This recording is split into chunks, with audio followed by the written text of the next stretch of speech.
Welcome to the Increda-dental podcast. I'm your host, Alicia Flynn. Our goal is to make a positive impact in the dental field. I have been a dental assistant, a biller, an office manager, a scheduler, a hygienist, and a dental coach, which makes me your biggest fan. My husband was in the military and we traveled all over the United States. I had opportunities to work in many different practices, and I saw incredible practices and practices that had a lot of potential within them.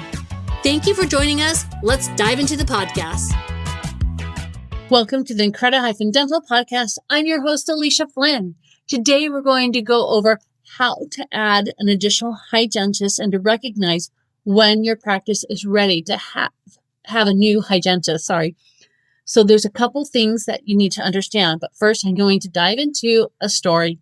I worked in a dental office as a hygiene assistant. Now, the dentist, there were two of them there. One worked 7 a.m. to 1 p.m. one week, and the other one worked 1 p.m. to 7 p.m.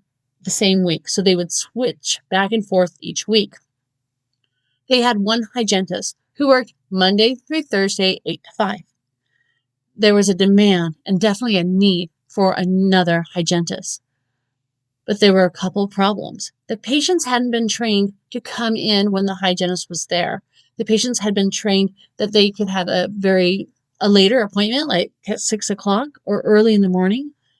And they were trained that that was the time that they could use to have their teeth cleaned or to have their treatment done. But the hygienist wasn't available during that time. So they hadn't trained the patients to respond to when the hygienist was available. But also they hadn't taught the patients that if they come in regularly for their hygiene appointments, that the appointments reserved primarily for them, that by coming in regularly will catch decay while it's small or any other issues they might be having, and it will save them time and it will save them money. And the patients did not realize the value of having that appointment. So what happened is they added another hygienist Monday through Thursday, 8 to 5 also. But instead of having the hygiene schedule packed, there were a lot of holes because they did it all at one time. So when you add another hygienist, you need to make sure that the hygienist has similar hours to the dentist of how they complement each other. You want to be aligned on that because that's what patients had been trained to. And then you need to build value in the appointment, that the patients understand how that appointment will save them time and money, and that the appointment's reserved primarily for them because they are doing the preventative care. Then from this, you need to do what's called the hygiene attendance. And is what you do is that you take the amount of time that the patients are in the chair and you divide it by the amount of time that the hygienist is available. And you times that by 100%. You want to have a rate over 92%, preferably 94 to 96%.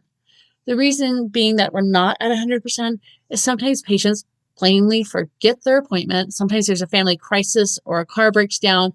There's lots of things that happen why a patient may miss their appointment, but you want to make sure that there is a demand on the hygiene time, because while there might be a demand on the hygiene time before, like a week before or 2 weeks before, but if you have patients who are in the habit of canceling their appointments the day of or no showing, it's not time to add a hygienist. You need to get your patients trained to show up to their appointments.